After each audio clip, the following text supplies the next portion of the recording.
नमस्कार साथियों, स्वागत है आप सभी का आपके अपने YouTube channel bound to education में। मैं आप सभी का स्वागत करता हूं आज की इस नए वीडियो में। आज का ये video JSSC lab assistant and JSSC PGT chemistry के सभी स्टूडेंट्स के लिए बहुत अधिक महत्वपूर्ण होने वाला है। आज के इस वीडियो में हम लोगों ने जो ऑब्जेक्टिव क्वेश्चन आंसर का सीरीज स्टार्ट किया था उसको कंटिन्यू करेंगे और चैप्टर नंबर 18 अर्थात की स्टडी ऑफ ऑर्गेनिक कंपाउंड्स को शुरू करने वाले हैं। इससे पहले हम लोगों ने इससे संबंधित थ्योरी क्लासेस देखा था जिसमें एल्केन से संबंधित उसके प्रिपरेशन, रिएक्शन और सभी चीज़ों को एक्सप्लेन किया था। अगर आपने थ्योरी क्लास को किया है तो आपको आज के इस वीडियो में दिक्कत नहीं होने वाला है। उसी से संबंधित आज के इस वीडियो में ऑब्जेक्टिव क्वेश्चंस को हम लोग देखने वाले हैं। चलिए दोस्तों, आज के इस वीडियो को शुरू करने वाले हैं।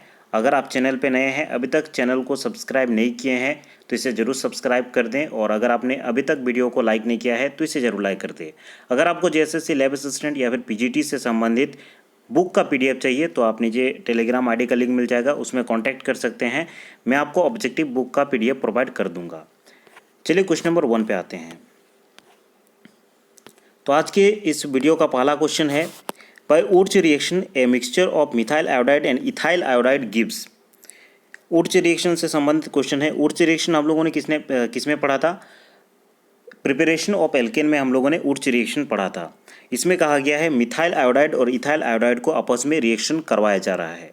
प्रोडक्ट के रूप में हमें क्या मिलेगा? ब्यूटेन, इथेन, प्रोपेन या फिर मिक्सचर ऑफ अबव 3, ये आपको बताना है। अगर आप स्वयं से आंसर देना चाहते हैं तो वीडियो को पॉज करके आंसर दे सकते हैं।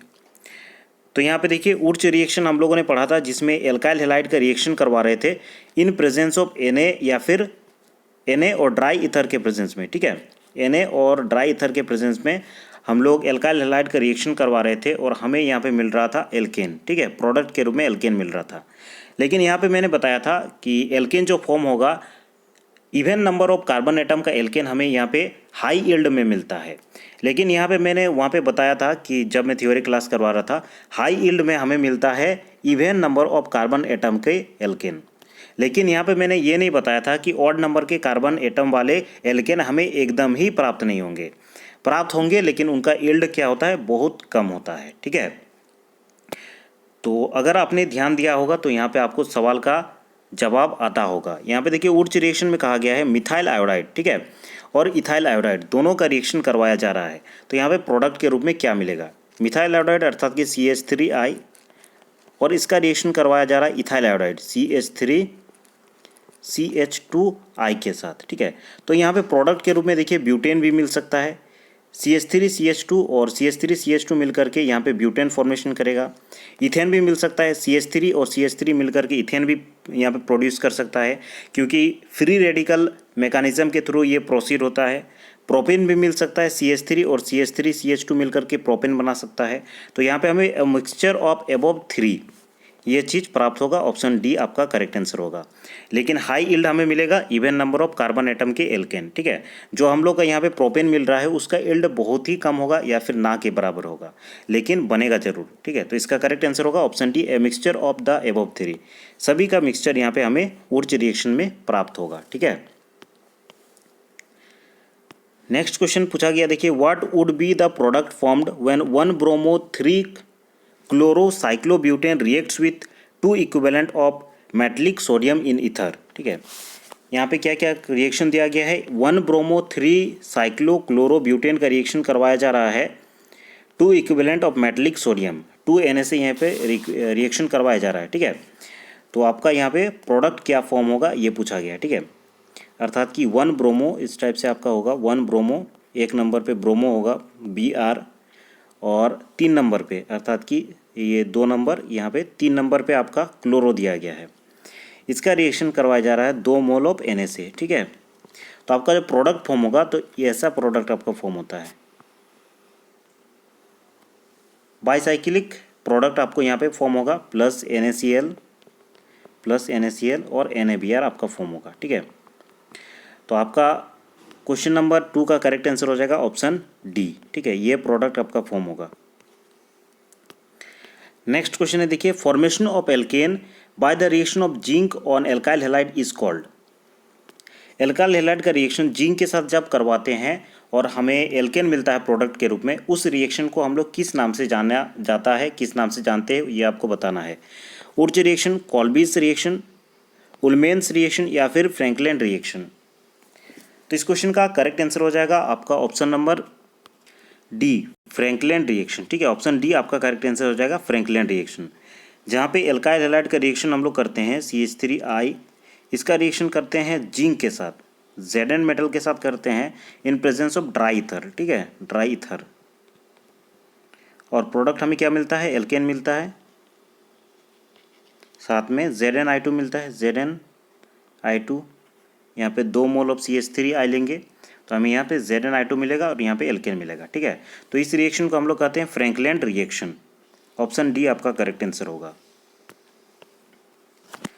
क्वेश्चन नंबर 4 है, देखिए, which isomer of hexane has only 2 different set of structurally equivalent hydrogen atom, 2 dimethyl butane, 2 methyl pentane, या फिर ऑप्शन सी है देखिए 3 मिथाइल पेंटेन, ऑप्शन डी है देखिए 2,3 डाइमिथाइल ब्यूटेन।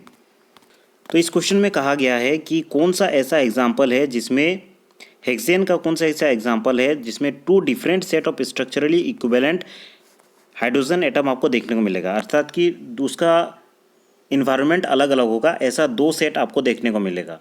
तो इसका करेक्ट आंसर होगा option D, 2,3 dimethyl butane. 2,3 dimethyl butane, इसका स्ट्रक्चर कैसे होगा, CH3, यहाँ पर हो जाएगा CH, दूसरा नंबर पे एक मिथाइल ग्रुप है CH3, तीसरा नंबर पे एक मिथाइल ग्रुप है CH3, और यहाँ पे CH3। ये हो गया आपका 2,3 डाइमिथाइल एल्केन। ठीक है, इसमें 2 different set of structurally equivalent hydrogen atoms होंगे। ठीक है, जैसे कि आप सभी देख पा रहे होंगे, यहाँ पे देखिए 3 कार्बन एटम है, माफ कीजिएगा 3 यहाँ पे हाइड्रोजन एटम है, इसमें भी 3 हाइड्रोजन एटम है, इसमें भी 3 हाइड्रोजन एटम है, इसमें भी 3 हाइड्रोजन एटम है, जबकि यहाँ पे देखिए CH इसमें एक हाइड्रोजन एटम है, अर्थात कि 2 प्रकार का यहाँ पे आपको हाइड्रोजन एटम देखने को मिल रहा है। ठीक है, यहाँ पे 2 डिग्री वाला देखने को मिल रहा है, यहाँ पे 1 डिग्री वाला देखने को मिल रहा है। ठीक है, तो यहाँ पे 2 सेट ऑफ आपको इक्विवेलेंट हाइड्रोजन एटम देखने को मिल रहा है। यही आपका क्वेश्चन था कि ऐसा कौन सा आइसोमर है जिसमें 2 सेट ऑफ आपको हाइड्रोजन देखने को मिलेगा। तो ये आपका करेक्ट आंसर होगा option D, 2,3 dimethyl butane. Question number 5 है, देखिए, the increasing order of reduction of alkyl halide with zinc and dilute HCl is. आपको इंक्रीजिंग ऑर्डर में यहाँ पे बताना होगा reduction of alkyl halide with zinc and dilute HCl। इस question का करेक्ट आंसर क्या होगा बताइए। तो इस क्वेश्चन का करेक्ट आंसर हो जाएगा आपका देखिए ऑप्शन बी। ठीक है, ऑप्शन बी आपका करेक्ट आंसर हो जाएगा RCl, उसके बाद RBr, उसके बाद RI। ठीक है, तो इस क्वेश्चन का ऑप्शन बी इसलिए करेक्ट होगा क्योंकि देखिए RI, ठीक है, यहाँ पे RI का रिडक्शन अधिक ज़्यादा होगा क्योंकि RI जो है ये I बड़ा होता है साइज में, क्योंकि ये पीरियोडिक टेबल में नीचे आता है और जो भी नीचे आते हैं एलिमेंट वो बड़े होते हैं। ठीक है, और ये ज़्यादा स्टेबल भी होता है और ये गुड लिविंग ग्रुप होते हैं। ठीक है, ये I- आसानी से निकलेगा, R+ और I- बनाएगा। ठीक है, इसीलिए ये रिडक्शन जल्दी करते हैं। ठीक है, I- अपने ऊपर चार्ज को आसानी से रख सकते हैं, स्टेबल रहते हैं। ठीक है, और यहाँ पे उसके बाद Br आता है और सबसे कम साइज रहता है Cl का। ठीक है, तो इसका करेक्ट आंसर हो जाएगा ऑप्शन बी। नेक्स्ट क्वेश्चन है, देखिए, ozonolysis of an organic compound gives formaldehyde as one of the product, this confirms the presence of 2 ethylenic double bond, a vinylic group, या फिर ऑप्शन सी है देखिए an isopropyl group, option D है देखिए an acetylenic triple bond. इस question में पूछा गया है ओजोनोलाइसिस किया जा रहा है ऑर्गेनिक कंपाउंड का, कोई एक ऑर्गेनिक कंपाउंड है, कोई एक ऑर्गेनिक कंपाउंड है, मान लेते हैं ए, इसका ओजोनोलाइसिस किया जा रहा है O3 और हमें फॉर्मेशन हो रहा है फॉर्मेल्डिहाइड SCHO का। ठीक है, as one of the product, ये 1 प्रोडक्ट है, इसके बाद और एक प्रोडक्ट मिलेगा। This confirms the presence of, ये किसका प्रेजेंस ऑफ दिखाता है। ठीक है, तो ये करेक्ट आंसर हो जाएगा विनाइल ग्रुप का। ठीक है, यहाँ पे देखिए vinyl group C double bond C group कोई रहता है और इसको हम लोग ओजोनोलाइसिस करते हैं, O3 करते हैं, तो यहाँ पे आपको HCHO प्राप्त होता है, साथ में और एक प्रोडक्ट मिलता है C डबल बॉन्ड O, यहाँ पे R एसीटोन मिलता है। ठीक है, तो इससे कंफर्म होता है कि ये विनाइलिक ग्रुप है। ऑप्शन बी आपका करेक्ट आंसर हो जाएगा, ए विनाइलिक ग्रुप। ठीक है, ऑप्शन बी आपका करेक्ट आंसर होगा। Identify B and D in the following sequence of reaction, यहाँ पे एक सीक्वेंस ऑफ रिएक्शन दिया गया है जिसमें आपको आइडेंटिफाई करना है कि बी के ऑप्शन पे क्या आएगा और डी के ऑप्शन पे क्या आएगा, ठीक है। ये डी क्या है और बी क्या है ये आपको प्राप्त करना है। तो यहाँ पे एल्कीन दिया गया है CH2 डबल बॉन्ड CH2, इसको रिएक्शन करवाया जा रहा है कंसनट्रेटेड H2SO4, ठीक है। तो यहाँ पे आपका जो ए बनेगा CH3 बनेगा, CH3 CH2 और यहाँ पे H2SO4 इस प्रकार से अरेंज होगा, OS डबल बॉन्ड O, यहाँ पे डबल बॉन्ड OH, इस प्रकार से आपका ए नंबर प्रोडक्ट बनेगा, ठीक है। और आगे आप हाइड्रोलाइज कर रहे हैं H2O के प्रेजेंस में, तो यहाँ पे आपका बनेगा CH3 CH2OH, ये आपका पहला प्रोडक्ट बनेगा, ठीक है। अल्कोहल बनेगा, इथाइल अल्कोहल, प्लस H2SO4 अलग हो जाएगा, H2SO4, ठीक है। और डी नंबर पे क्या बनेगा, PBr3 कर रहे हैं तो यहाँ पे CH3 CH2 और Br ग्रुप आ जाएगा, और डी यहाँ पे PBr3 यहाँ पे, और यहाँ पे देखिए एल्काइल हैलाइड से डायरेक्टली फिर से एल्कीन बनाने का जो प्रोसेस है वो एल्कोहलिक KOH है, ठीक है। एल्कोहलिक KOH से हम लोग रिएक्शन करवाते हैं, तो डी यहाँ पे प्रोडक्ट जो है वो एल्कोहलिक KOH हो जाएगा, बी यहाँ पे क्या हो जाएगा CH3 CH2OH, ये एल्कोहल हो जाएगा, ठीक है, इथाइल एल्कोहल। तो आपका जो करेक्ट आंसर हो जाएगा वो हो जाएगा आपका ऑप्शन नंबर, देखते हैं कौन सा है,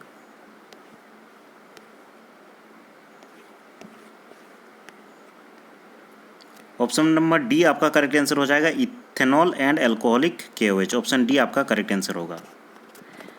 नेक्स्ट क्वेश्चन है, देखिए which of the following will not show geometrical isomerism, कौन सा ऐसा एल्किन है जिसमें जियोमेट्रिकल आइसोमरिज्म शो नहीं होगा, ये आपको बताना है।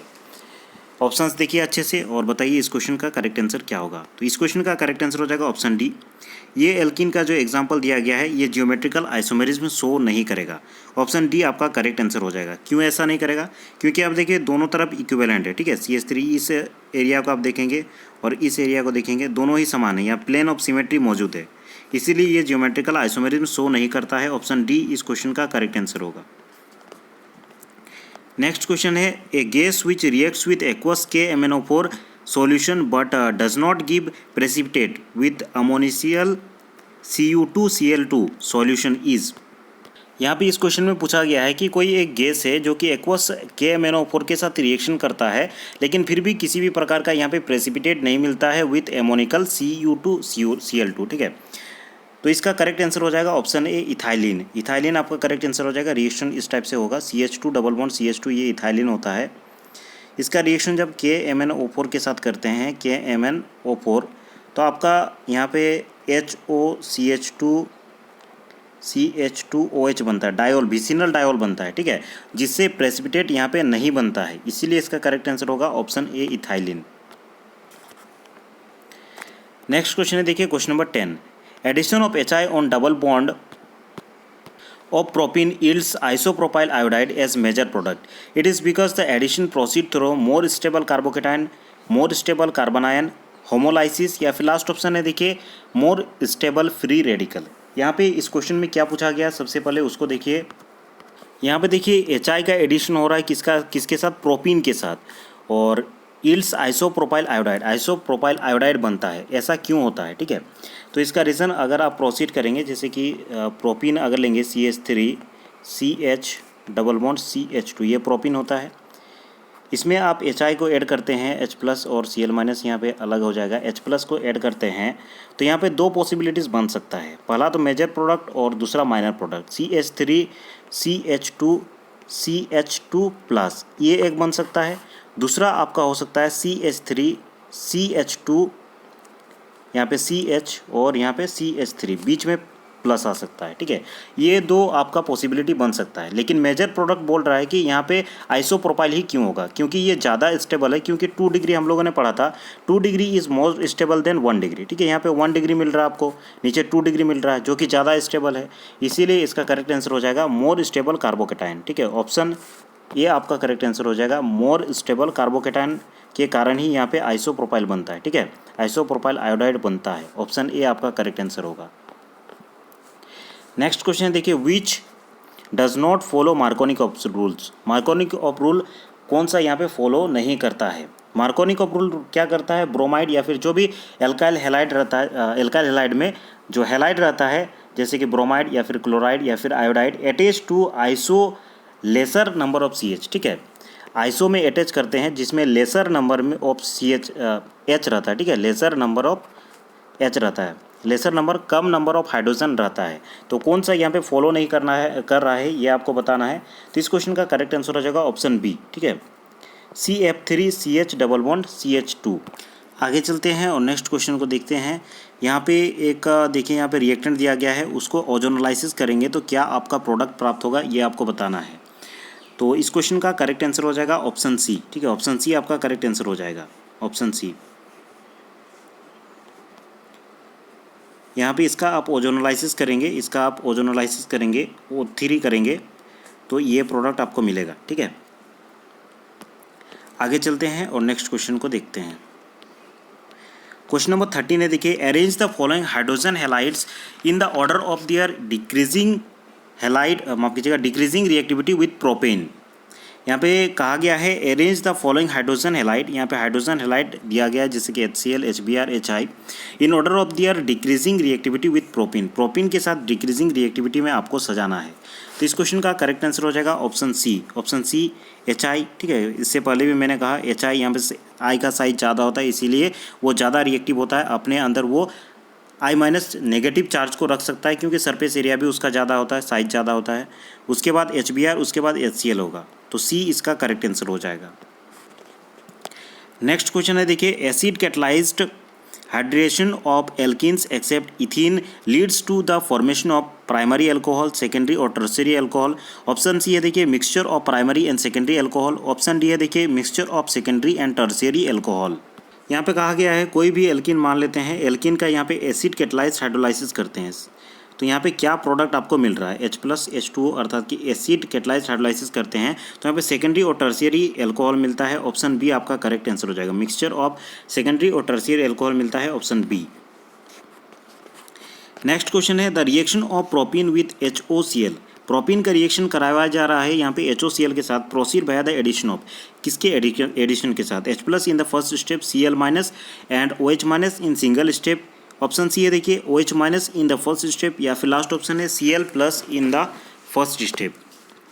तो इस क्वेश्चन का करेक्ट आंसर हो जाएगा आपका option D, Cl+ in the first step. HOCl ये टूटेगा HO- में और Cl+ में, और यहाँ पे प्रोपिन के साथ यहाँ पे रिएक्शन करवाया जा रहा है, ठीक है। प्रोसीड प्रोपिन के साथ रिएक्शन करवाया जाए, propyne CH3CH double bond CH2, और सबसे पहले स्टेप में Cl+ यहाँ पे ऐड होगा, ठीक है। यहाँ पे Cl+ में ये ऐड होगा और यहाँ पे प्लस कार्बोकेटायन बनेगा, ठीक है। तो ये सबसे पहला स्टेप होता है Cl+ in the first step, option D आपका करेक्ट आंसर होगा। क्वेश्चन नंबर 16 है, देखिए the best method to prepare cyclohexane from cyclohexanol is by using. Cyclohexane बनाना है आपको, यहाँ पर रिएक्टेंट दिया गया है साइक्लोहेक्सानोल, तो बेस्ट मेथड क्या होगा, किसके साथ रिएक्शन करवाएंगे, HBr के साथ, कंसनट्रेटेड H3PO4 के साथ, कंसनट्रेटेड HCl प्लस ZnCl2 के साथ, या फिर कंसनट्रेटेड HCl के साथ। तो इस क्वेश्चन का करेक्ट आंसर हो जाएगा आपका ऑप्शन बी, ठीक है, कंसनट्रेटेड H3PO4 के साथ रिएक्शन करवाया जाता है, ठीक है। यहाँ पर दिया गया है साइक्लोहेक्सेन, कोई भी साइक्लोहेक्सेन का रिएक्शन करवाएंगे आप कंसनट्रेटेड H3PO4 के साथ, माफ़ कीजिएगा, साइक्लोहेक्सेन आपको बनाना है साइक्लोहेक्सानोल से, ठीक है। मान लेते हैं ये साइक्लोहेक्सानोल है, ये साइक्लोहेक्सानोल ले लिए और इसका रिएक्शन आप करवाते हैं H3PO4 के साथ, H3PO4 के साथ, तो आपका प्रोडक्ट बनेगा साइक्लोहेक्सेन, ठीक है। ये आपका प्रोडक्ट बनेगा, ये साइक्लोहेक्सेन है, साइक्लोहेक्सानोल यहाँ पे OH ग्रुप अटैच रहता है, ठीक है। तो बेस्ट आपका मेथड होगा कंसनट्रेटेड H3PO4 के साथ रिएक्शन करवाना, ऑप्शन बी आपका करेक्ट आंसर होगा। फिर से देखिए ओजोनोलाइसिस का क्वेश्चन है, ozonolysis product of an olefin are. यहाँ पे दो प्रोडक्ट बनता है, तो किस ओलिफिन का ओजोनोलाइसिस करेंगे तो ये दो प्रोडक्ट आपका प्राप्त होने वाला है। तो इस क्वेश्चन का करेक्ट आंसर हो जाएगा ऑप्शन सी, ठीक है। इसको आप अगर ओजोनोलाइसिस करते हैं प्लस O3 करेंगे तो ये दो प्रोडक्ट आपका मिलेगा, CHO यहाँ पे CH2CHO। तो इस क्वेश्चन का करेक्ट आंसर आपका ऑप्शन सी होगा, ठीक है, क्वेश्चन नंबर 17 का। नेक्स्ट क्वेश्चन है, देखिए predict the product C obtained in the following reaction of butyne 1। यहाँ पे आपको प्रोडक्ट सी बताना है कि क्या होने वाला है, यहाँ पे रिएक्शन दिया गया है। चलिए इस क्वेश्चन का करेक्ट आंसर बताने का प्रयास कीजिएगा। सबसे पहले तो आपको यहाँ पे ऑप्शन बी यहाँ पे पता करना होगा कि ये बी क्या बनेगा। तो यहाँ पे देखिए ये आपका एल्काइन दिया गया है, एल्काइन का रिएक्शन करवाया जा रहा है HCl के साथ, तो यहाँ पे Cl आएगा, इस पोजीशन पे एक यहाँ पे बॉन्ड टूटेगा, यहाँ पे 2 ही बॉन्ड रह जाएगा और H के ऑप्शन में यहाँ पे Cl आ जाएगा। ठीक है, रिएक्शन में हम लोगों ने पढ़ा था यहाँ पे Cl H के जगह में Cl आएगा। ठीक है, और फिर से HI के साथ रिएक्शन करवा रहे हैं, HI के साथ रिएक्शन करवा रहे हैं, अर्थात कि यहाँ पे फिर से ये जो बॉन्ड है ये टूट के आपका जो प्रोडक्ट बनेगा CH3 CH2, उसके बाद यहाँ पे C और यहाँ पे CH3, एक Cl हम लोग का पहले से था और यहाँ पे I आ जाएगा, अर्थात कि ये प्रोडक्ट आपका यहाँ पे बनने वाला है एक ही कार्बन पे, अर्थात कि इस कार्बन पे आपका Cl और I दोनों ही आएगा। ठीक है, तो ऐसा कौन सा ऑप्शन है, देखिए ये ऑप्शन आपका करेक्ट आंसर हो जाएगा, ऑप्शन डी। आगे चलिए और नेक्स्ट क्वेश्चन को देखते हैं, question number 19। The enthalpy of combustion of H2, यहाँ पे देखिए the enthalpy of combustion of H2 cyclohexene का, यहाँ पे कंबूशन ऑफ किसका, enthalpy of combustion of H2 का, साइक्लोहेक्सेन का अलग अलग यहाँ पे दिया गया है किलोजूल पर मोल रेस्पेक्टिवली। हीट ऑफ हाइड्रोजनेशन अर्थात कि यहाँ पे डेल्टा H आपको निकालना है, हिंट में दे दे रहा हूँ, आप खुद से बना लीजिएगा। यहाँ पे H2 का कंबूशन हो रहा है, सबसे पहले वो लिखेगा H2 प्लस यहाँ पे हाफ O2 हो जाएगा, ये दिया गया है आपका -241 किलोजूल। उसके बाद आपका दिया गया है साइक्लोहेक्सिन का कंबूशन दिया गया है 3800, जैसे इसको लिखे उसी प्रकार साइक्लोहेक्सिन का लिखेगा, और यहाँ पे दिया गया साइक्लोहेक्सिन का दिया गया 3920। ठीक है, और यहाँ पे निकालने का जो प्रोसेस रहता है, डेल्टा हाइड्रोजन जो हो जाएगा आपका -241 प्लस -3800 -3900, इसको जब करेंगे तो आपका करेक्ट आंसर आ जाएगा -121 किलोजूल पर मोल, ऑप्शन ए आपका करेक्ट आंसर आ जाएगा। नेक्स्ट क्वेश्चन है, देखिए 2 hexyne gives trans 2 hexene on treatment with, 2 hexyne product के रूप में मिल रहा है ट्रांस 2 हेक्सीन से किसके साथ ट्रीटमेंट करने के बाद, PTH2 LiNH3 PDBaSO4 या फिर LiAlH4। तो इस क्वेश्चन का करेक्ट आंसर हो जाएगा आपका ऑप्शन नंबर बी। ठीक है, ऑप्शन बी, LiNH4 के साथ अगर ट्रांस 2 हेक्सेन का आप रिएक्शन करवाते हैं तो आपको प्रोडक्ट के रूप में 2 हेक्साइन मिलता है। तो इस क्वेश्चन का करेक्ट आंसर हो जाएगा ऑप्शन बी। चलिए दोस्तों, आज के इस वीडियो को यहीं पे एंड करते हैं। क्वेश्चन नंबर 20 तक हम लोगों ने देख चुका है, अगले वीडियो में आगे कंटिन्यू करेंगे। आज के इस वीडियो को देखने के लिए बहुत बहुत धन्यवाद, और अगर आपने अभी तक चैनल को सब्सक्राइब नहीं किया है तो इसे जरूर सब्सक्राइब कर दे। अगर आपने इस वीडियो को अभी तक लाइक नहीं किया है तो इसे जरूर लाइक कर दे। अगले वीडियो में मैं जल्द मिलूंगा।